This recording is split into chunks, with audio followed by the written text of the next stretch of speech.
I think we'll give everyone a few more minutes to get signed on, and then we'll go ahead and start. But it's a Friday after all, right?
All right, well, let's go ahead and get started. Thank you all for joining our NEOSEC Cafe today on coastal community science. We've got some great speakers here today we're really excited about.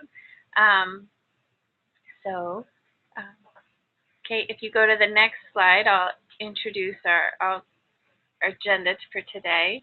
I'll give a quick introduction of NEOSEC. I'm Amy Bonanno, the manager of NEOSEC. And then Kate will introduce our topic for today. Kate is the NEOSEC chair-elect on our executive committee and is the director of mission at Seacoast Science Center. And then a little change from the flyer, we have Hannah Sarver here to talk about limpets from Pacific Grove Museum of Natural History. Angie Kemsley will talk about her work on MPA Watch, who is the Conservation Development Manager at Wild Coast. Then Kate will talk a little bit more about some work that they've done with green crabs at the Seacoast Science Center. And I'll present the new EPA CWEP guidance, and then we'll have some discussion time. So if you are joining, just a little bit of housekeeping. If you could please mute yourself and keep your video off, that'll help us with bandwidth. Please feel free to use the chat box and write your comments and questions in there, and then we'll have them for the discussion at the end. And we will be recording this session so that other people can follow us later. I do want to tell you just a little bit about NEOSEC for those who are not familiar. NEOSEC is the New England Ocean Science Education Collaborative. It was started in 2006, right about the same time that the Ocean Literacy Principles came out. It's a collaborative of institutions that work together to try to get scientists and educators to work more closely together. So we currently have 60 institutions that are members, and we all work together to use our strengths together. So we work to expand the capacity of our member institutions by learning and working together. We create and deliver programs together, disseminate materials that enable all people to learn about the ocean, and we model innovative and effective methods. So this NEOSEC Cafe is just one way where we try to share some knowledge and connect different ideas and thoughts to people. So we encourage you to reach out to the people that you hear speaking today. Think about different ways that you can connect what you're doing or what you know to what they're saying. And that's our purpose here today. So with that, I'm going to turn it over to Kate. All right, had to unmute there. Well, welcome everybody. Happy Friday afternoon. Today we're fortunate to have some great speakers. We've got some West Coasters here with us today, as Amy mentioned, and they're going to be speaking on a topic that's really increasingly front of mind for many of us: citizen science, also known as community science. And we've asked our speakers to share a little bit about their organizations, their programs and projects, their goals, and the ways that they approach education, quality of data, and their overall lessons learned from their communities in those projects. So the projects selected here really share the commonality of all being coastally focused. However, they do vary a bit in scope and audience, and methodologies and platforms and things like that. So we should have a nice variety of case studies to kind of prime our discussion. The format for today is as follows. We're going to jump in. Each speaker is going to get about 10 minutes. If there are any pressing, urgent questions, we can have those right after each speaker, but we're really looking at only a minute or two for that. And then we'll save the rest of our time at the end of the call today. We should have about a half an hour for a richer discussion at the end. And Amy and I will moderate that. So if you guys have questions as we go along, please enter those into the chat box. So I want to take a minute to introduce, welcome, and thank our guest speakers today. First up, we've got Hannah Sarver from LIMPITS, and LIMPITS is an acronym for Long-Term Monitoring Program and Experiential Training for Students. I see Hannah's nodding, so I haven't massacred that too badly, hopefully. So the LIMPITS, and Hannah will get into all this, but LIMPITS Network essentially is a collaborative that uses student-friendly protocols for monitoring coastal ecosystems. And one of the founders is Dr. John Pierce, who is Amy Bonanno's graduate advisor. Pretty cool. So we've also got Angie Kelmsley here today, and Angie is the statewide coordinator for MPA Watch. And MPA Watch is a community science program that trains volunteers to observe and collect data on human use of coastal and marine resources inside and outside of MPAs or marine protected areas. And she's also going to be representing Wild Coast. Is that right, Angie? Yep. And Wild Coast is an international team and a nonprofit organization that runs education activities as an extension of their conservation programs. As Amy mentioned, I'll be representing Seacoast Science Center today, and I'm going to be talking a little bit about engaging the visiting public in really short-term community science opportunities.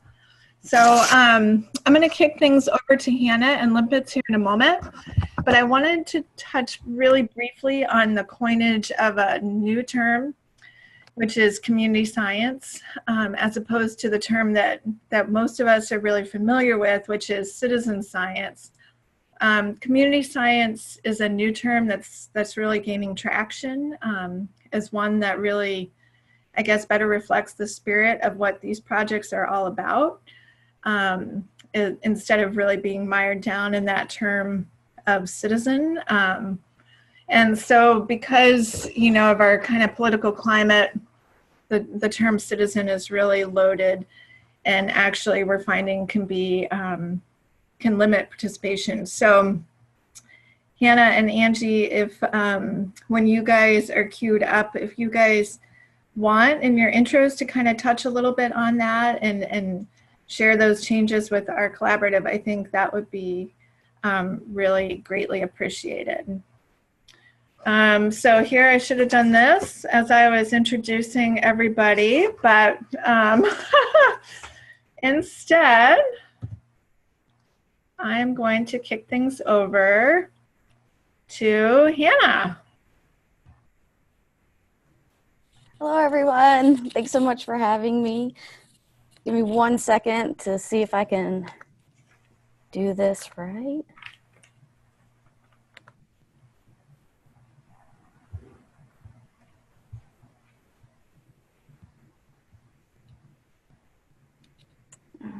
Looks good. Are we good to go? Okay. Sorry, 1 second.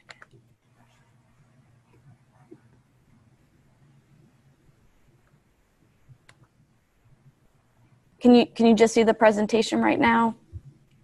Or do you see something in front of it?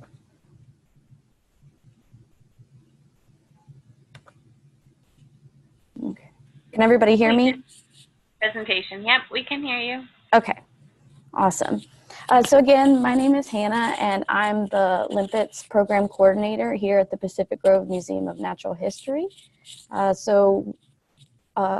region is the Monterey Bay Marine Sanctuary. So we have about 13 sites from the Monterey Peninsula all the way up to Santa Cruz that we monitor for.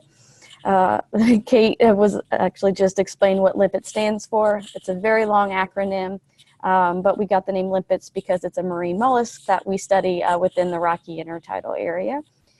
This is a long-term monitoring program that actually started in the late 1960s, early 1970s, when John Pierce started to incorporate his graduate students into helping him collect data within the Rocky Intertidal, and realized that the data that they were collecting was just as good as any of his other colleagues that were researching the Rocky Intertidal, and thought that it would be a great way to have his students collect those data and kind of make it into this really awesome community science program where we take 6th through 12th grade students. Those are our target audiences.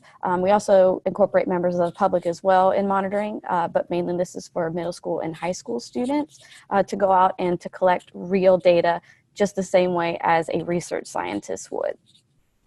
So the two programs that we have within the Limpets network are Sandy Beach Monitoring, where we monitor the abundances and spatial distribution of the Pacific mole crab, Emerita analoga, and that's for our 6th through 12th grade students. And then we have our Rocky Intertidal Monitoring Program, which is for 9th through 12th grade students, where we monitor over 27 invertebrates and algal species within different Rocky Intertidal sites. So more on the network, since I service the Monterey Bay area, we have 2 staff members that are part of the Limpets network that are up in the greater Farallones region that service and monitor different sites in the San Francisco area. And then we also have a staff member, a contracted staff member of Limpets that's down in Santa Barbara within the Channel Islands Marine Sanctuary that also works with students in the Limpets monitoring protocols. So we roughly monitor about 600 miles of coastline here on the California coast. So key elements of our program, the first element is our teacher workshop. So for any schools that are coming out to do monitoring, whether that's Sandy Beach or Rocky Intertidal, teachers have to be trained first in order to bring their students out, since we have specific protocols and methods and things that need to be done in order to collect valuable data. They are kind of trained first before the students. And so we host 2 workshops in a school year. So we'll do our Sandy Beach monitoring in the fall, and then we do our Rocky Intertidal workshop in the spring. And so teachers will come out to the museum We will give them different presentations on background on the species that they're going to be monitoring and studying, and then also explain to them the different protocols and methods that we use.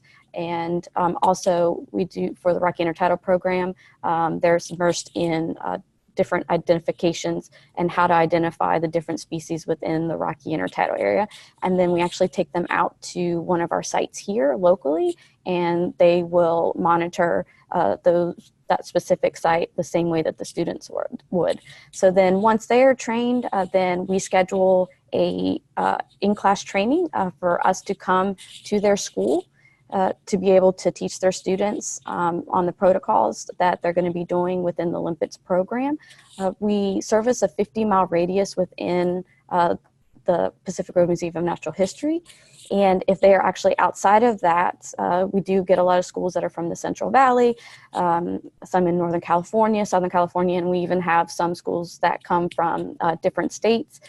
So the teachers will actually train them instead of us. But we do go into the schools, we go over all of the protocols and methods in our presentations, give them background information, and then we have a couple of different ways that they can practice in how they're going to be measuring and counting the different species once they go out into the field. So the third key element, which is the best part, is the actual monitoring. So teachers will actually pick out of our 13 sites here in the Monterey Bay area of where they want to take their students to monitor, whether that's Sandy Beach or Rocky Intertidal, and they'll actually implement all of those methods and protocols that they learned in their in-class training and be able to collect that data. The fourth element of this program, which is the most crucial part, is the data entry. But because we are a community science program and we do collect the data, we actually have this amazing Limpets database that has over 20 years of student collected data, starting at about 1999.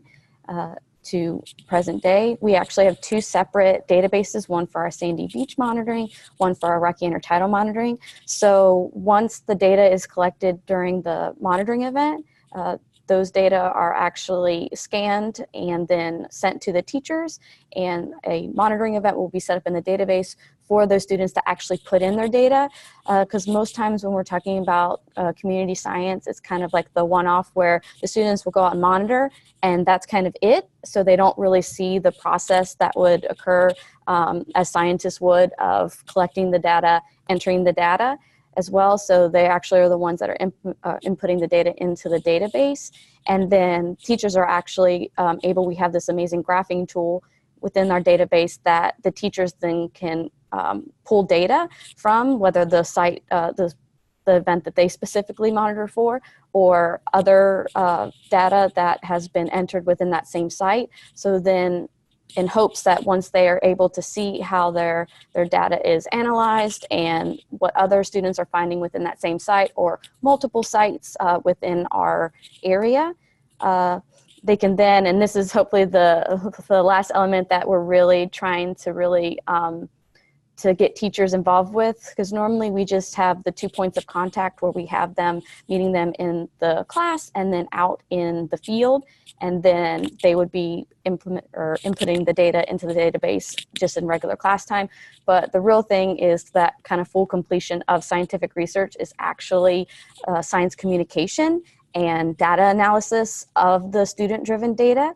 So whether they can get the data within the graphing tool, or we actually have a feature that they can export the raw data for them to potentially be able to do an independent research project that they're interested in, of different findings that they realized or saw in the data that they're interested in, and would be able to want to actually present that at a conference or at a science fair. So we do have some schools that this year have done different showcases that were highlighting the data that was collected from Limpets monitoring. And then also we have some that actually, if you can see that picture on the right-hand side, this is a poster from two students from San Lorenzo Valley High School up in the Santa Cruz region that actually do independent sand crab research using limpets data and protocols. And they actually won an award within their school science fair and now are invited down to Los Angeles for the state science fair. So it's just a really great way for students to really see that full process and to really understand that anybody can do science. You don't have to have a PhD or some fancy degree or be in that career profession of a field researcher to be able to connect with what they're studying, what they're learning, how it affects them, and how they affect their environment. And so that's just one of those programs that we're this optional science communication portion that we'd really want all of our schools to be doing, not just doing the in-class training and just the monitoring part. So that's something that we're still working on and trying to build off of. So can student data be used to detect changes in the intertidal? So this is one of the key things about this student-driven data, in hopes that the data that we're collecting, whether it's for the intertidal or for the sandy beach, that other organizations, research institutions, and other environmental organizations would be able to use, because based on the data that we find and data gathered, it can show seasonality among, specifically for our sand crab monitoring, seasonality of recruitment times of these sand crabs and what beaches that they end up drifting onto, population sizes and dynamics, a great way to show species die-off. We had a die-off in 2013 with the sea star wasting. That was one of our actually long-term data points that actually were showing these species die-offs started about 2010 as opposed to when they were kind of all disappeared in 2013. So it's a great indicator if we have die-offs in the future of when they're occurring, and being able to see those early on rather than after the fact. And also it's a great way for students to be able to track zonation shifts within the Rocky Intertidal that could be due to human-induced climate change, like sea surface temperature rises in temperature and sea surfaces. Also for ocean acidification, as well as sea level rise. So those are just some of the things that the student-driven data can really assist in the scientific community on things that are naturally and unnaturally occurring here on the coast. Hannah, that's 10 minutes. Okay. So I'll give you, if you want to cover anything more, real quick, but thank you. Yeah, no, I'm right at the end. So this is just some of the peer-reviewed journals that our data has been used in here on the California coast. And then these are just some of our long-term visions is, detecting changes in the intertidal and sandy beach ecosystems. We're trying to continually work on our quality assurance and control measures in this student collected data and making sure that we're getting the best possible data to be used. And then also kind of aligning some of our other our programs with other monitoring programs that we'd be able to collaborate with. And of course, always to be able to use our data to inform scientists and resource managers. So that's it. Great. Thank you, Hannah. That was awesome. I know I've got one really quick question just about entry points to your data collection. Are you saying that for your sandy beach monitoring, that it's really just you've got people detecting presence or absence of that species? So for Sandy Beach, since this is a newer program of limpets, we've been doing Rocky Intertidal since 2000. I believe our Sandy Beach didn't start till about 2008.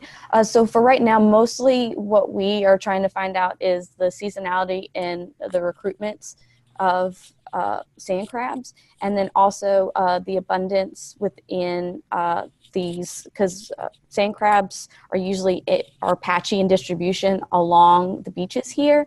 So kind of finding how much are the population abundance between those patches and where we're finding the most within certain beaches, whether they're kind of long beaches or pocket beaches, but it's mostly for the seasonality of recruitment, and then also for the abundance of these sand crab patches along the sandy beach area. Great. Thank you. No problem. Amy, were there any urgent questions, or can we kick things over to Angie now? There's one question from Corinne, but I think we'll move on to Angie for now and then put that in the discussion. Awesome. All right. Thanks so much, Hannah. Thank you. All right, over to me. Okay, I'm gonna take that as a yes. All right, so thanks for having me today. Let me go ahead and share my screen real quick.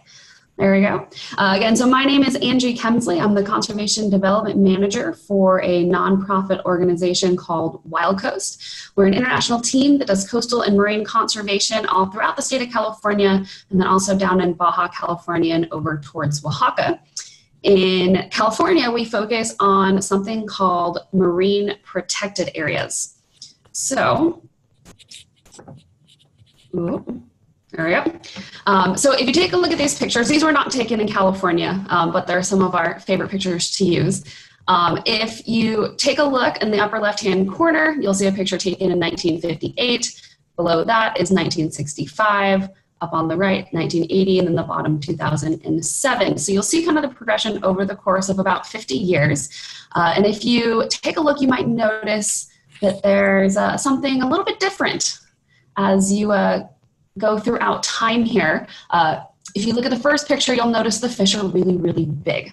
And I like to show this to people when I'm giving presentations because they're like, wow, look at how big the fish were. And it's this idea of shifting baselines, right? You know, back in the day, we had these really huge fish. All the anglers wanted to catch these real huge fish. So then look at the picture below it, the average size of fish got smaller. You know, and this trend happens over time to where the average size of fish just keeps getting smaller and smaller. And we don't even really realize it's happening because we don't, like, none of us knew, you know, I wasn't around in 1958 to see that size of fish. So I didn't even realize that that was a problem that was going on. Now on land, we've thought about this for a while, right? I like to ask people, if there was an area of land and you let people do whatever they wanted, what do you think they would do? Now adults tend to get, you know, they try to be very, you know, like politically correct about this. And they're like, well, they might not take the best of care of it. All the kids are like, they would destroy it. Right, and unfortunately that's usually correct. It's the tragedy of the commons. People tend to destroy things. And so we realized this a long time ago on land, that we needed to protect areas of land. So we started the California State Park System, the National Park System, but it wasn't until very recently that we realized that we also needed to do this for the ocean. So we created this network of marine protected areas. So in the state of California, we have 124 state-run marine protected areas. We also have some federal marine protected areas. And pretty much anywhere you go along the coast of California, you're going to find some kind of marine protected area. They're also all throughout the world. So here's a map. I'm actually traveling right now. I'm up in Monterey and Santa Cruz over the next couple of days. So you can see a picture of some of the marine protected areas that I'm working in over the next couple of days. They come in a couple different types. There are no-take areas. There are limited take areas. And these are relatively new in California. So the very first marine protected areas in California started back in 2007. The last were actually implemented not until 2012. So they're pretty new. And we really want to see if they're working. And so a lot of different organizations jumped in and started collecting biological data, looking at biodiversity and species abundance. But in addition to being really great for ecosystems and wildlife, the other side of that is if we are increasing biodiversity and abundance, we're creating more stuff to see. So we're also inherently enhancing the recreational value of these areas. So not only are they good for ecosystems and wildlife, they're also really good for people, which means that we also need to be monitoring what people are doing inside of marine protected areas, the good, the bad, and the ugly. So we want to know, are people following the regulations? You know, are people poaching? But then also, where are the surfers? Where are the kayakers? Where are people hanging out at the beach? Because we encourage people to go do those activities and we want to know where they are. Now, one of the challenges, you know, anywhere, but especially here in California, is California is really big, right? It's a very long state. We have a lot of coastline, and there is no way that just a couple of people can monitor the entire California coastline. So that's where community science comes in, where we train everyday people to go out and collect data for this program. Now, when I'm running programs, especially with kids, even with adults, I like to open by asking them to draw a scientist. That's all I tell them, is draw a scientist. You know, if we're in the classroom, do it on a piece of paper. If we're at the beach, do it in the sand. And we almost always get a whole bunch of pictures of middle-aged white men with crazy hair, glasses, and a lab coat. You know, a lot of Doc Browns or that grandpa from Rick and Morty we tend to get now, because that's the idea we have in our head of what a scientist should look like. But the problem with that is, who really looks like that, right? And it creates this mental image of what a scientist should look like. And if that's not what you look like, it subconsciously tells you that then you can't be a scientist. So we deconstruct that. You know, could this person still be a scientist if they didn't have crazy hair? Well, yeah, absolutely. Could they still be a scientist if they didn't have a lab coat? Yeah, absolutely. You know, we break it down until finally, who does this picture look like now? Oh, it kind of looks like me. That's right, because everyday people can do science as well. And there actually is a whole field of science called community science that gets everyday people, just like each one of you, involved in science. Now, traditionally, you've heard this term called citizen science. It's been around for over 100 years. But the problem with that is, you know, the term political, like we mentioned earlier, or the term citizen right now is very politically charged. I actually had a presentation I was giving one day. I was taking a group of 11-year-olds out to do a science project, and I kept calling it citizen science. And the kids were all super excited, except this one boy. I had a boy all week who had been fantastic, kind of quiet, but really interested in everything. And I see him sitting at the very back of the group, and he's crying. And so I go back there, and I was like, Josue, like, why are you crying? And he's like, I'm crying because I really want to do the science project. And I was like, well, you can. Like, why are you crying about that? And he was like, well, because I'm from Mexico.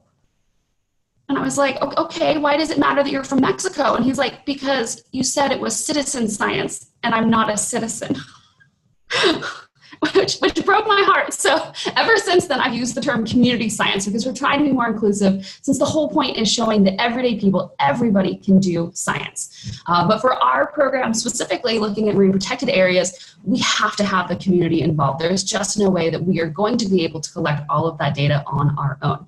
So we created the Marine Protected Area Watch program. So it is a community science program that runs all throughout the state of California. And one of the powers of this is that it is managed regionally throughout the state. So you'll see I work for Wild Coast and in San Diego. So we run the San Diego program. We have another partner who runs the program in Orange County, another partner who runs it in LA County, another partner who runs it in Monterey County. And the reason that that's so important is because we want that local knowledge. We want organizations who know their sites, who know their communities, have those connections, and are able to tailor the program to their own local area. And then I'm actually the statewide coordinator. I oversee all of these programs, making sure that everybody is still collecting data the same way to ensure our data integrity. Our protocols were made by scientists back in between 2008 and 2013, and then we rolled out statewide protocols around 2013. So we all collect data the same way, so it's comparable all throughout the state, but it is administered locally by local organizations. So we do collect scientifically valid data. We use it to inform enforcement officials. You know, we just don't have enough boots on the ground here. There aren't enough wardens to cover all of the areas. And so we provide the wardens with heat maps of where our volunteers have seen potential violations. And then they can send wardens out depending on where we've seen them. We use it to inform academia.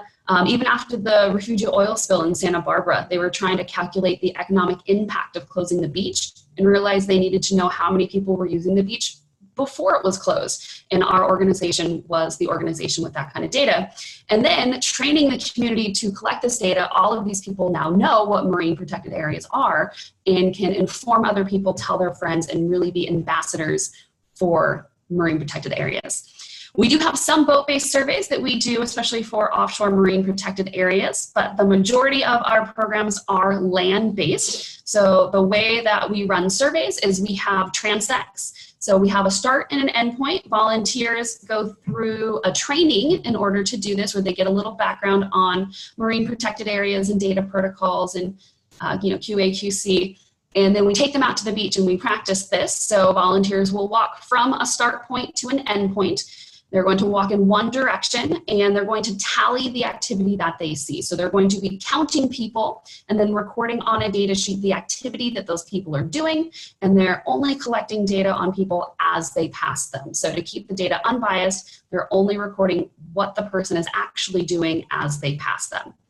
So you'll see this is a sample of our statewide data sheet. We're able to kind of tailor it for each local area. Like in San Diego, we just don't see all that much, shore-based fishing in our marine protected areas. So I collapse it into one category.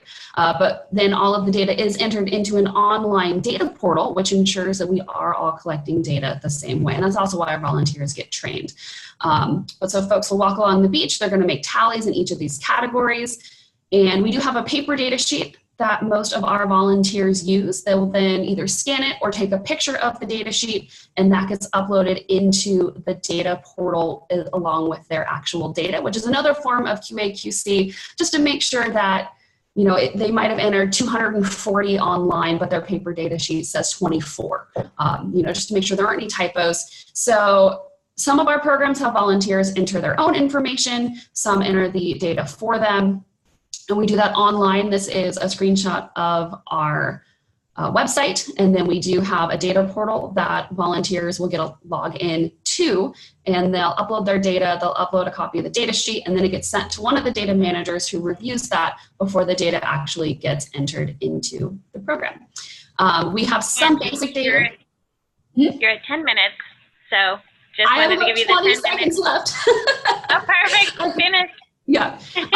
So we do have an interactive map where you can get some of the data, but then to get all of the raw data in an Excel file, you do have to contact one of the managers just so we can keep track of how the data is being used. We'll use that data to compile reports for the public or specifically for organizations like the California Department of Fish and Wildlife. And there we go. So close. There's my contact information. That is great. Thank you, Angie. I love it. And thank you for clarifying. I'm afraid, I hope I didn't butcher too much your affiliation with Wild Coast versus MPA. Yeah, no, it's tricky. I work for Wild Coast, but then as my job at Wild Coast, I coordinate the statewide MPA Watch Network. So. Great. Well, I know I, for one, have a couple of questions, but I'll, for the sake of time, I'll wait until the end. Amy, did you have anything you wanted to toss in? Any questions that need to be resolved right away? Nope, there's no questions right now from the chat, so I think we'll just keep moving. Okay. All right. Well, let me jump in. Here was our intro screen. I'm going to move along here. Whoops. There we go. I'm going to talk a little bit about what I've put here, sit sci on the fly. So I want to talk a little bit about engaging the visiting public in community science, which can be really tricky. So this here is a picture of the Seacoast Science Center. This is where I work. I'm Director of Mission here at the Science Center, and we're an informal marine science education center. You can see it's a really beautiful location. We're located inside State Park. We have about 130 acres of coastal property here. And we, in the past few years, we've started leveraging this coastal location and our increased visitation numbers to start engaging the public in citizen science, because we think it's really important. And our primary goal in doing this is a little bit different maybe than Angie and Hannah's goals. Our goal is to engage visitors in data collection as a way to increase awareness of the local research that's happening here on our New Hampshire seacoast. And we think that by engaging people in and helping them to understand the different questions that our researchers are being asked or that are asking, that people are going to get a better feel for how the local environment might be changing. It's pretty challenging to engage visitors in citizen or community science. We typically have them here at the center for a few hours So asking them to take, you know, maybe an hour, hour and a half out of their time to engage in citizen science, you know, can have its challenges. And that's what I wanted to share with you guys today, to talk a little bit about the benefits and the challenges of really doing that. So one of the projects that we started working on is we started working with the Gulf of Maine Research Institute, engaging visitors on intertidal crabs mission. And you can see the research question on the screen right there. We're mainly focusing on monitoring invasive versus native crab populations. And this project has a pretty rigorous protocol, but it's not a particularly time-intensive project. Participants are only investigating one quadrat each, but this is actually pretty time-consuming because the data collection instrument is pretty detailed. So we've only tried this once, but we have an intern who's going to be conducting these missions with visitors all summer. And what we've decided is that she's going to train the group, take them down to the intertidal and demonstrate to the group how to collect data in one quadrat. And then this is the data that we are going to submit. The visitors are then going to set up their own quadrats to begin practicing data collection, and she'll move amongst them to help answer questions and things like that. In this way, people are getting exposed, they're getting to try it out, and if they're interested, they can come back and do their own data collection with our naturalists. So another project that we're implementing is we're piloting this great green crab hunt with Dr. Gabby Bratt, who works for New Hampshire Sea Grant Fisheries Extension. We started working with Gabby in 2018, collecting intertidal data on the nefarious invader, the green crab. And this project really began in about 2015, I think she started, and she was trying to determine if there was a viable fishery in soft shell green crabs. So I think most of this group has a pretty good understanding of green crabs and the invasive nature of green crabs. They came here from Europe in the 1800s, and they've really decimated our soft shell clam industry, and they're also decimating the coastal environment here. So Gabby wanted to start looking to see if there was any type of a morphological indicator that we could see on the green crabs to determine when we could collect these soft shell green crabs. And also we wanted to see if we could figure out basically spatially and temporally when the best time to do that. So if you were going to collect these soft shell green crabs, when would you go do that? So we found that this project was a little bit easier to implement because it's really just more of a timed hunt. And so it's a really good one for engaging visitors. We do the training up at the center. We orient people to the plan and the reason that the research is being conducted, and then we take them down to the shore. These are some of the things we teach them about, how to sex the crabs, and then we start looking for these morphological indicators. We bring down lots of buckets for collection, and this has turned out to be an interesting way to kind of make modifications for different groups' needs for the program. So essentially, the people that are interested in following the entire protocol from start to finish can do so. They can go through the data collection sheet and help us input the data. And then the people that are just interested in crab hunting and catching can help us collect and then head out without measuring and inputting that data. This is one of the things that we've started doing is these mini blitzes. So every year we have a bio blitz in September, which is a park-wide species scavenger hunt, and we usually record about 2,000 different species. This is such a hit that we've started doing mini blitzes with our visitors as well, and we use an ArcGIS platform, which I'll show you guys a little bit later. I'm not going to pull it up right now. to help visitors geolocate their species that they're finding. And this has been a really accessible program that has allowed us to engage visitors kind of at whatever entry point that they're at. So whether we've got groups of little ones or senior citizens or whatever, we can kind of modify the program and the hunt accordingly. And finally, we've also worked with New Hampshire Sea Grant, Cooperative Extension's Nature Groupie. These are two different groups that we keep in touch with to find out what new coastal research is taking place at University of New Hampshire and University of Maine, to see if there are any coastal focused projects that we can help with. So it also helps with research for scientist dissemination. We can kind of help get the word out to visitors about some of these different research projects that are taking place.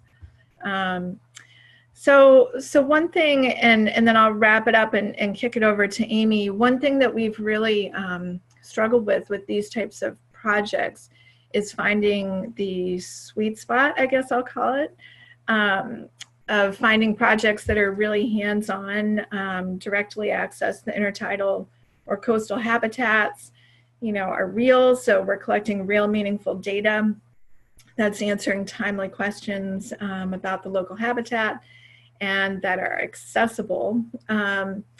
It's tough to find protocols that can be learned and practiced in a reasonable amount of time, and with groups of really, I guess I'd just say diverse groups in terms of age and ability levels and accessibility levels. So that's what we're piloting. We've actually hired an intern for this summer who's going to be focusing 100% on this question.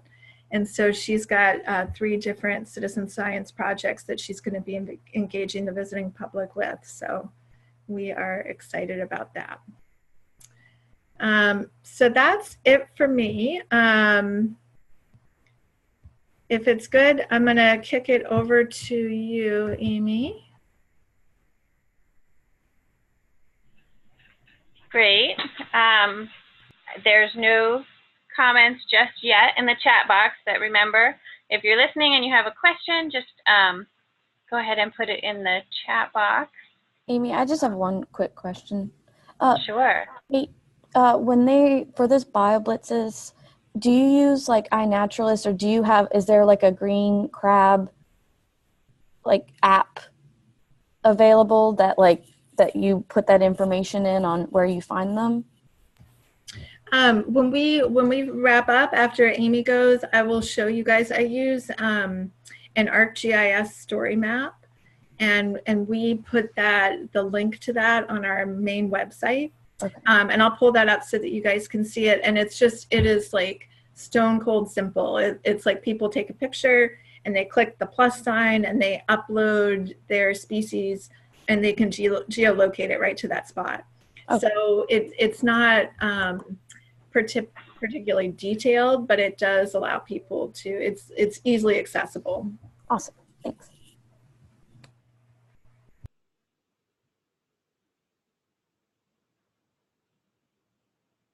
Okay.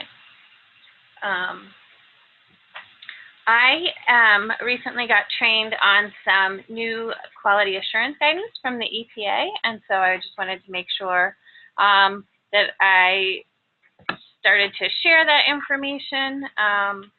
It's really well done, and it's created for citizen science projects. So in 2016, the EPA in Region 1, which is the Northeast region here, had a citizen science forum where it was a really cool open space format, and the recommendations that came out were several, but the one they focused on was to develop this QAP guidance. So here's their flyer for it, and we'll get into that. But all their stuff is available on their website. So you might be asking, what is QAP if you don't know what it is. It's a quality assurance project plan. And basically, it's really important for planning a successful project. Looking at the entire lifespan of your data, I heard both Hannah and Angie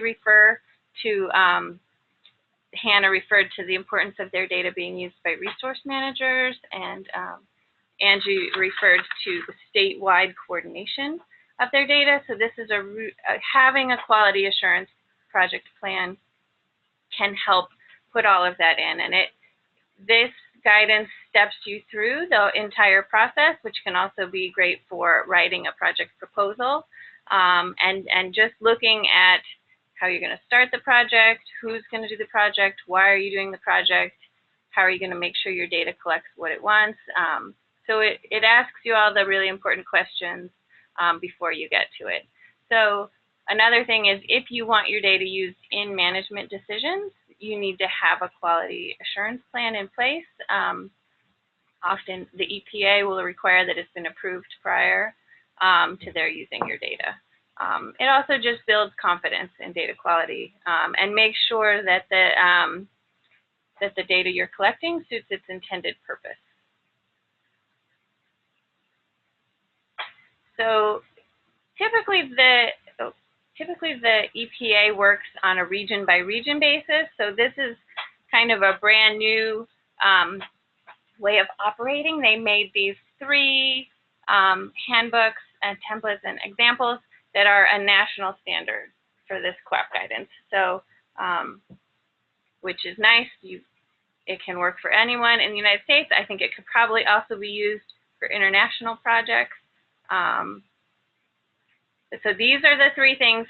Collectively, the handbook, the templates, and the examples are referred to as the guidance. That's how EPA is referring to them. So that's why I've been calling it guidance. So in the handbook, it'll walk you through the planning process, talk about common expectations for quality assurance or quality control, explain some best management practices.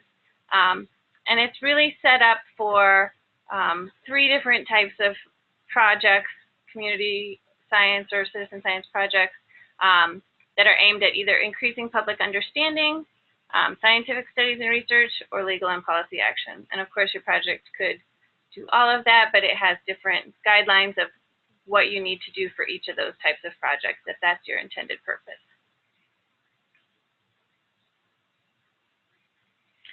The template handbook is just that. It's 19 templates that range from start at title page, they range to sampling design, data collection methods, and then end at project distribution list. And there are also fillable templates on their website, so you don't have to just start from scratch. And then the examples is text and tables adapted from actual citizen science plans.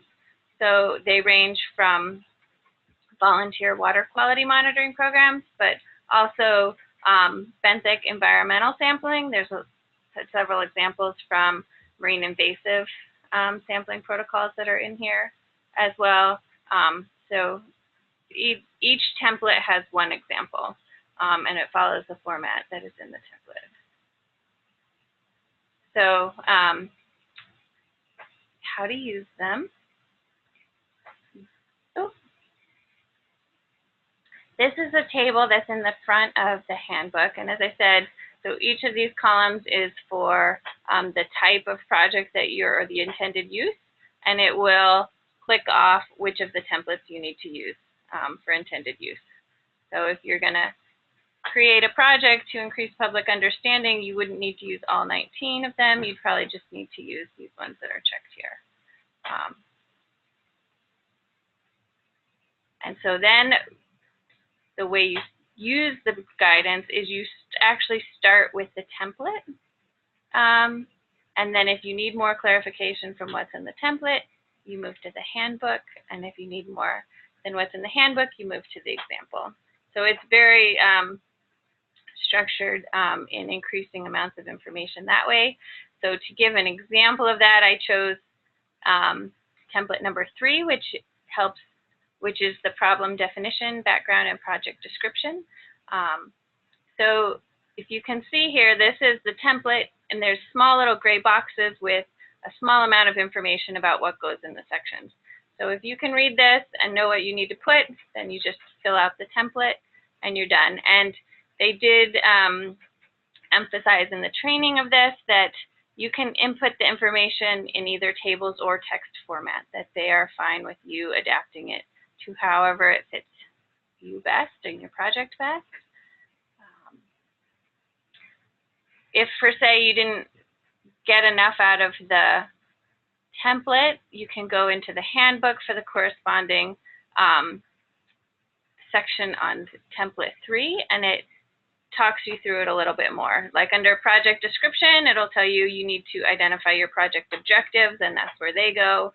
And if you're having trouble writing your project objectives, then you can go to the example booklet, and then they have the full text example. So this example happens to be from a marine invasive species rapid assessment, and it will give you some text, sample text that you can follow. So that's basically all I have to show you guys about these, the new guidance from EPA that can really help with the data lifespan and thinking about planning a new project, or even just if you need to go back in and rewrite your quality assurance project plan. So if you visit epa.gov/citizenscience, you can link to these right here, or there's a direct link to find them all.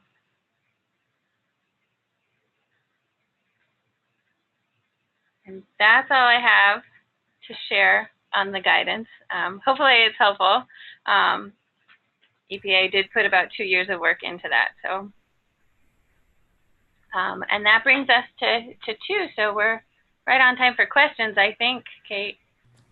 All right, great. Thanks, Amy. I really had no idea there were all those resources available. That's fantastic. I'm going to go straight to the chat, and we've got a question from Corinne. And she asked, do you align the programs to NGSS or state standards? How are schools chosen, and is it easy to get school and district administration support? So I'm guessing this question is directed to you, Hannah. Yes. So we do align our program with NGSS and state standards. We actually have those standards written out in our Sandy Beach and Rocky Intertidal units that we send to the teachers, things that they can do pre-visit and then after the visit as well. So yeah, we are aligned with NGSS and state standards. Schools aren't chosen. If you want to be involved, if you're a 6th through 12th grade teacher and you want to be involved in Limpets, all you have to do is just contact me.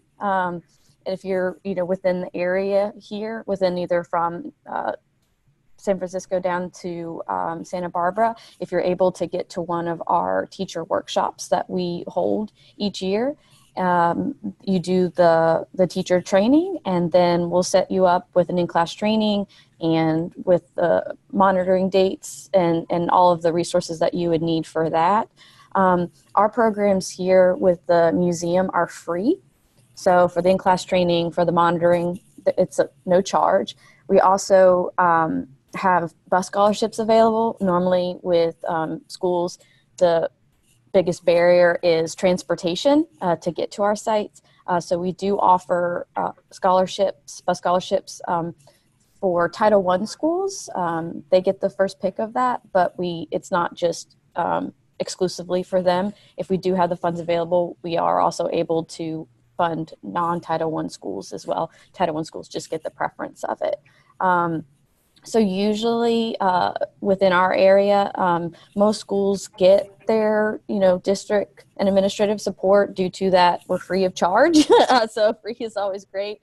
And then if they're able to, tell their administrators that they have, money to pay for or pay partial for the buses, usually we we don't encounter a lot of those barriers unless there are just some schools that have those restrictions on not allowing field trips and things like that that are just out of their hands. But for the most part, we try to do everything that we can to be able to get schools and teachers that want to come here into the field. So it's pretty easy. And again, it's not chosen. You choose us, which is a great thing. Yeah, I can speak a little bit on that as well. Right now is actually a really great time to try to get community science projects into schools, because we are shifting over to the next generation science standards, which is moving away from the rote memorization and the teacher just giving all of these facts to the students, and more towards inquiry and investigation. And so community science is really great for that, because it gets them to really think about what they're doing and get hands-on with real scientific data collection. And so we use MPA Watch as part of our youth programs at Wild Coast. And I know that several of my partners throughout the state do that as well, where when we bring students out on field trips, we will actually do MPA Watch with them. And we focus our programs in San Diego on underserved youth and tribal groups. And underserved youth are typically poor Title I schools. We really try to focus on those communities because they often don't have access to the coast like some of the other schools might. And that's also where our funding goes towards. So that helps us to choose the schools. We have some longstanding partners that we do, and then by word of mouth, some people will reach out to us as well. And then there's been a big understanding recently that you really need to have about 6 different touch points with just one student in order to affect any kind of behavioral change. And so we've been focused really on repeat engagements. And so we'll go into the classroom to give a presentation, then we'll try to bring students out, the same students, on 2 different programs. So that's 3 touch points just from us. And then we recently created an outreach toolkit that we can give to teachers where they can implement other types of lessons in the classroom, both before and after these field trips. And then we also, to give the teachers who are not coming out on field trips with us, we also have suggestions on how they could take students out to the coast and do projects as well. Angie, is that the 6 touch points, is that something that's come out of peer-reviewed literature? I'll have to see if I can find it. But there was a paper that I read on that, and I'm pretty sure the number was 6, that you had to reach one student 6 different times. Yeah, I love it. I mean, that'd be interesting if you could find it. I believe it 100%, but it sounds like an interesting thing that we could cite in different grant proposals as well. And that's one of the limitations that we find with our program, is because if teachers do want to be part of the Limpets program, it is time consuming, getting them like all the kind of in-class training information and like activities and things that we encourage them to do before we come there. Then us having to do the training, which ideally for us, we'd want a 2-hour training for both of our programs, just to ensure that they understand the protocols and the identification and things like that. And then if we, really had a lot of time out in the field, we'd love them to be there, at least 3 hours or so to really be able to get all of the data that we need, sample. We have different sites have different sampling methods that we do. So ideally, it's the time constraint on that, because teachers there's no way that they can allow that time. Sometimes we have, in-class training for Rocky Intertidal that ideally minimum would be like an hour and a half, and I have 50 minutes to try to teach them everything, all of the, the 27 species that we ID and how they're going to monitor and all of those things. And so, we have 2 touch points, like I said before, like in-class training and then the monitoring part, but we really want to have the data the data input and analysis be another touch point where we'd go into schools. But usually it's so hard for teachers, like once they, take the time for the in-class training and then for the monitoring event, because a lot of times they're traveling, at least an hour to get to one of our sites and back, that by the time they just input the data, they don't have time for anything else to be able to do data analyses or an independent research project or any of those things, because we do have a couple of activities within our Limpet's curriculum that is for after the data is inputted. So it's just one of those time constraints. I mean, we're trying to just get to 3, but 6 points would be amazing, but it's just kind of that feasibility of of actually being able to do that. But I mean, I totally agree with Angie that like 6 point, that would be like the dream. I mean, the dream for us is for 3 to really add that for us to come in afterwards to discuss the data and hopefully do some projects and activities looking at the data. But it definitely is one of those things that we're still continuing to work on and trying to figure out the needs of the teachers and their constraints and, issues in being able to kind of implement all of the key elements of our program. So. Yeah, and that's where the power of partnerships can come in as well. Because like at Wild Coast, we, quite often only get 1 or 2 touch points, 3 if we're really lucky, just like Hannah was saying. And so one of the big pushes has been to really rely on your partners to come up, to work together to come up with identical messaging when you're talking about things like marine protected areas. Or one of the things we do really well in San Diego County is we have the Climate Science Alliance, which has come up with this really great program and really great messaging. And so pretty much anybody who's teaching about climate science, either in the classroom or in the field, is using the exact same messages and the same examples. So if somebody does a program with me, they're going to hear the same messaging as if they go to a program with one of my other partners. So if they do multiple programs, they're hearing these same messages from everybody. And so you don't have to do all the touch points yourself. You can get partners to be doing it as well. That's really interesting and really poignant for our group in particular. Don't you think, Amy? Well, you don't have to unmute. Yes, I completely agree. I was just writing that down. Especially, I really like this 6 different touch points. And Angie, if you can get us if you find the article, I'd love to have it. And I will share it with everyone on the webinar. We I will do a lot of. Certainly try and hope that my memory of the number 6 was correct. As long as it's not 12. That's fine. I'm sure we can look it up too. We're very close. Yeah. But a lot of what NEOSEC does is these joint grant proposals where then we spread stuff regionally. And so I do think that we could all share messaging and share those touch points throughout the region, which would definitely affect better behavior change. Which leads me to, I do have a quick question. Well, hopefully it's a quick question for you, Hannah, about the scalability of a program like Limpets. We're kind of interested in bringing Limpets to the East Coast, and I'm curious, or something like that's the goal. If you guys have had years and you've perfected it. If there's anything you could tell us about, the capacity that's necessary to,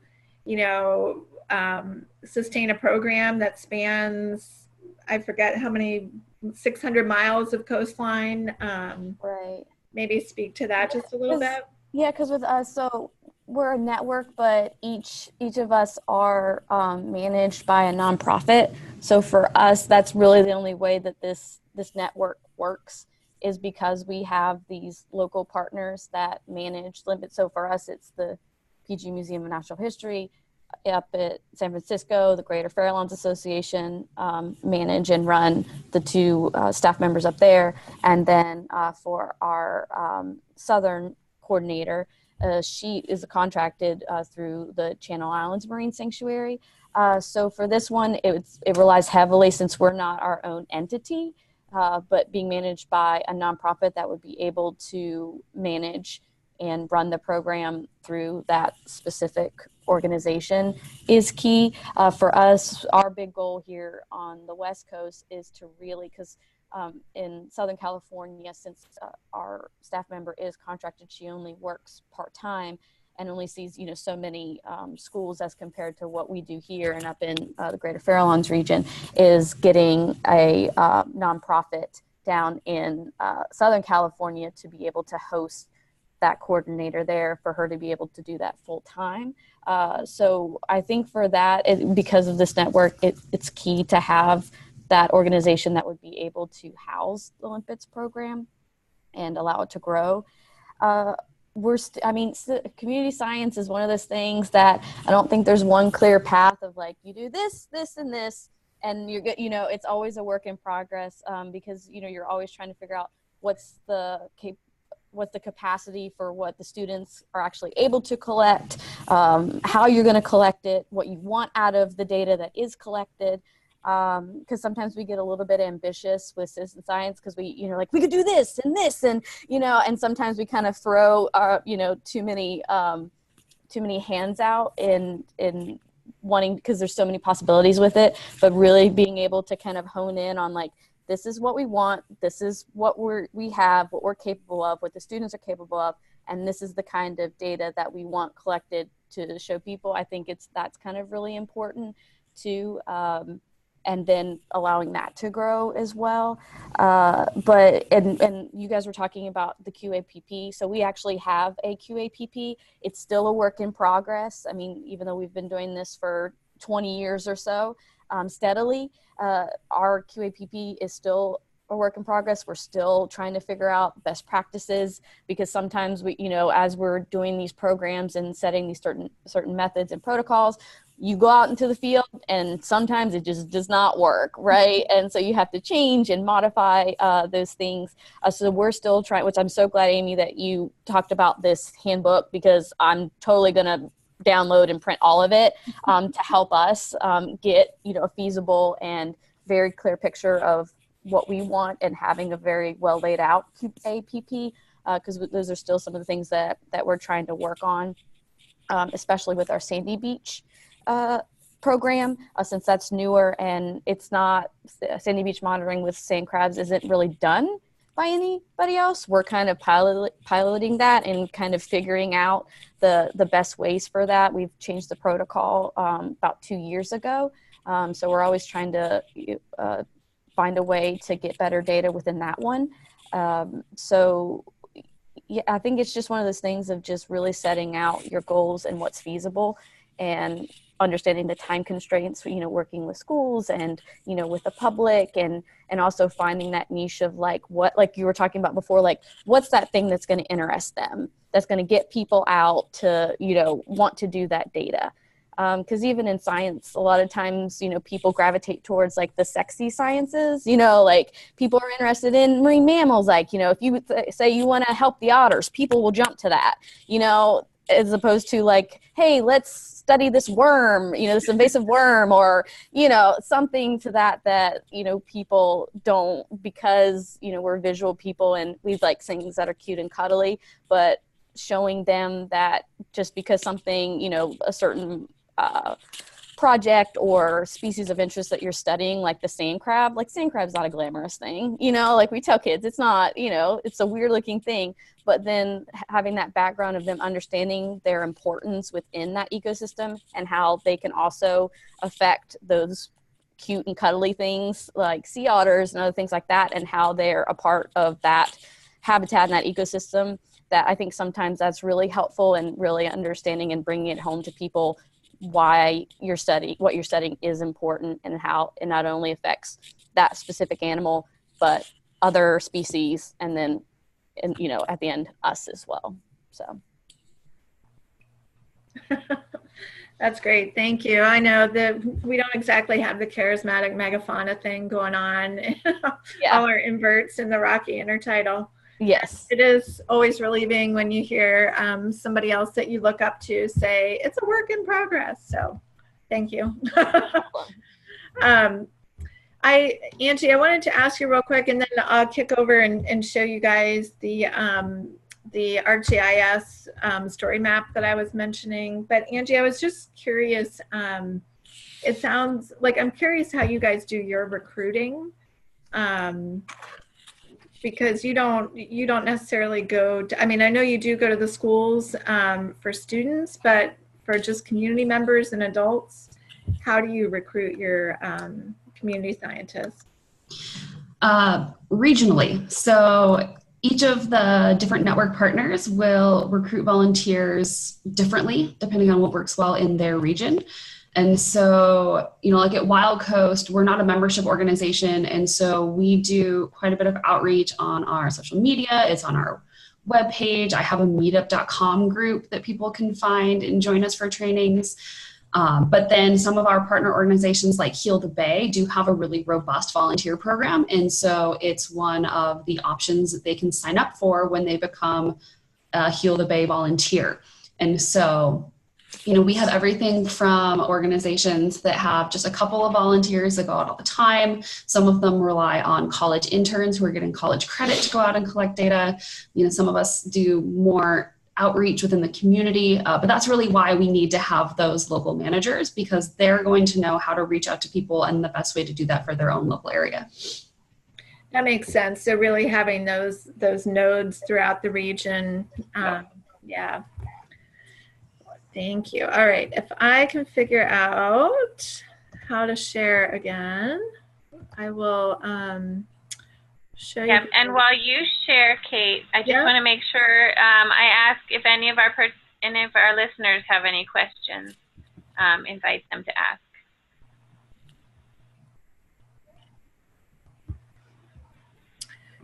So this is, I use ArcGIS. ArcGIS, I don't know if anybody has used it before. There can be quite a learning curve to using ArcGIS. This is sort of a separate ArcGIS application called Story Mapping, and it's a web mapping application. It's much simpler. And you can also get a nonprofit. You can become a nonprofit subscriber, which is like $100 a year, so it's no big deal. We set up this story map. It's just called a crowdsourced map. So when visitors go to our website, they can find the link, and this is the link to our last year's BioBlitz. They click on Explore, and then it takes them down to, this is a map of our park here on the left. And then you see on the right the different species that were uploaded that day. So, you know, one of the things that we're finding is, you know, I don't know what that all adds up to. We have many more species that we found that day. So there is a bit of a barrier. Not everybody's into using technology on a species scavenger hunt. So, you know, but on the other hand, there are some people that are all about it. So this was fun. You can kind of scroll through and see some of the different species, or you can click on a spot and hone in and see like, oh, what am I going to find if I go down to the drowned forest? You know, what species were located right around here? Things like that. So you can kind of play around with the map. If you click on some of these, like this one just says male.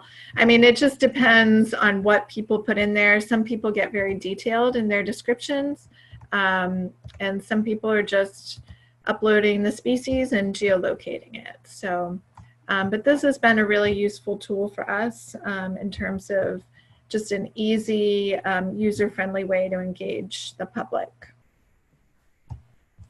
I like the Homo sapien picture. Was there a Homo sapien on there? Yes.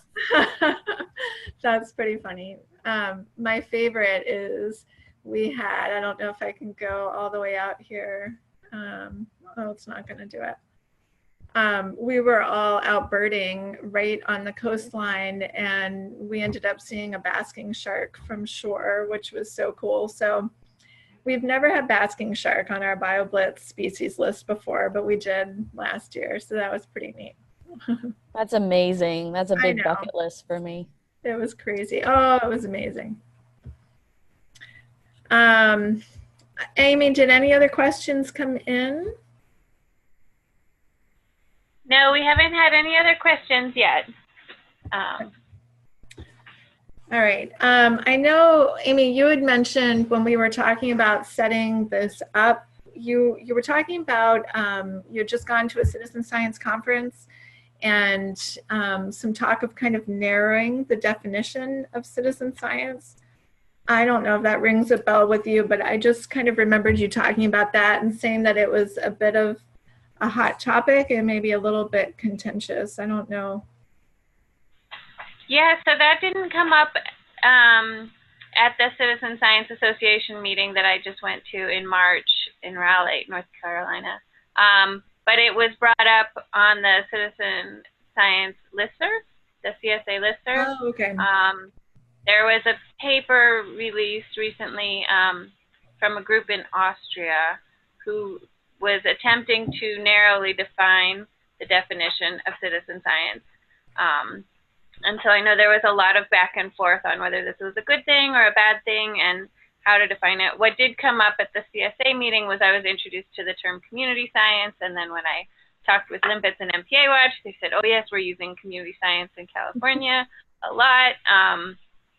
So I do like that. I'm still not quite sure if community science encompasses all of citizen science and we can just replace the terms, or if it's just like a piece of citizen science. I feel like that's where I'm still struggling with the terms, or feeling, that's how I'm feeling about the terms right now. They're meant to be interchangeable. So community science could replace citizen science. And are you finding, Angie, that people are, you know, what are the conversations that you're hearing in terms of institutions kind of switching over their verbiage around that? Are people worried that, oh, they're not going to know what I'm talking about when I call it community science? Or are you still kind of using the two terms synchronously, or just switch over? I quite often will, you know, I'll use the term community science, and then the very first time I'll say it, I'll say also known as citizen science, but then I always use the term community science. And we've had a really positive response to that, especially here in California, where a lot of the organizations I work with, you know, when they hear me say community science, and I'm like, yeah, it's more inclusive. They're like, oh yeah, and that's about the extent of the conversation that's really needed here. Yeah. People tend to understand it and have a really positive response to it. Yeah. I mean, I can see that happening here as well. You know, it just would be name recognition would be the only thing that I'd, you know, worry about. Have you, when you have like a landing page on a website, do you just call it community science, or? We just call it community science, and people tend to get it. I mean, especially here in California, the term's caught on enough now that I feel like most people have heard it used. Yeah. Cool. Before we wrap up, any interesting challenges or failures that anybody wants to share that we could kind of learn from? Sometimes I find those to be the most helpful in terms of my own planning. I mean, I think some of that is you tend to get a little bit overly ambitious sometimes, like I was saying before, because you get so excited of the potential of it. But I feel like with some, it's the time constraint of not really thinking through on, because as we've been moving forward, because with our staff members up in San Francisco, they're both pretty new to the program. And then I just started here in October. So, you know, we've had a little turnover from people who've been there, you know, working with Limpets for a significant amount of time. And I think these were challenges that they were also kind of dealing with before, but is that time constraint of like, you know, how long we have our presentations, the amount of protocols and ID, you know, the time spent to really train these kids to really gain valuable data that sometimes just doesn't work out.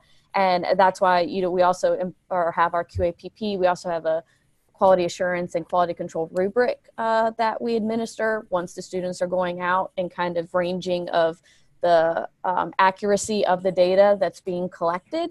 And that's also put into our database to kind of do that comparison of ones that, you know, the students didn't have a lot of time, you know, to prepare, or they just, when they were out there, they just weren't as focused, or, you know, having trouble with the ID and things like that. So I think that big thing is really understanding your time management, or the time that's going to be spent on the training, the amount of stuff that you're going to have to teach the students, and being able to kind of tailor your instruction and your program to that. Because now we're experiencing with just the presentation that we have for our Sandy Beach and Rocky Intertidal that was previously made, that it's pretty long. You know, ideally, like, all of that information is great information that we want these students to have, but lots of times now the feasibility of us being able to get through the entire presentation it doesn't happen. So having to kind of be able to have to look back at the presentation and being able to cut certain things and seeing like what we want to cut, what we want to keep, and also not making it to the point where there's just too much information given the time constraints that it's just not going to give you the data that you need or want as well. So I think that's just one that I'm really, because this is my first time working in a citizen science program. I've done marine education programs for the past 5 or 6 years with water quality data collection, things like that, but it was never put into, you know, an actual like database to be used for resource managers and, you know, other organizations. So, you know, you experience a lot of those time constraints just in regular education programs, right, of what you want to teach the students, like when they're there while you have them. So me kind of seeing the ins and outs of citizen science, because we always know it, you know, it's one of those always a work in progress. But that the time constraint is, I think, something that really needs to be paid attention to when you're establishing these programs and making it feasible for that, because you know, even a small amount of data is still good data, you know, so it doesn't always have to be this elaborate thing that we could, you know, find out about this or this or this, you know, even though it's something small, it's still good and valuable data that if it's done correctly and the students are able to accurately collect that data, then I think that's good for me, you know, so I think that's just a really important thing that I've been learning through this job is the time constraints for it. I hope that helps. I don't know. It does help, and I can totally relate to that. That's 100%, you know, what I was sharing with Amy regarding us rolling this out at our center, an informal marine science education center. It all comes down to time and what is important information and training that properly contextualizes this investigation to make it really, you know, to encourage that meaning making, while on the other hand, still getting good quality data. So, you know, it really is finding that sweet spot for us, and that's what we're kind of honing in on. So hopefully we'll get there this summer. We'll see. Definitely. Well, guys, it is 2:29, and I'm surprised we're so timely here. I'm very impressed. I really want to thank you guys for taking the time out to join us today. It's been really fascinating to learn about your programs, and I'm so happy to have you guys on. I hope you guys keep us in mind next time you visit the East Coast. We'd love to have you at a NEOSEC meeting. We can invite you to our next Ocean Literacy Summit. We do those biannually. Amy, anything you want to add in before we sign off and say goodbye? I will. I think we have the date for the next Ocean Literacy Summit. So it will be November 12th and 13th of 2020. So planning far ahead. But I think that's new news for most of our members as well. Looks like it will be in Connecticut, November 12th and 13th of 2020. And then we're going to focus on Ocean Literacy Principle number 4, that the ocean made Earth habitable. Beautiful. So, and just another thank you. It's been really a pleasure to have you guys join us to hear about all these projects. So thanks. Thank you so much. I appreciate it. This has been great. Thank you. Thank you. Thank you, guys. Bye. Bye-bye. Bye, everyone. Bye.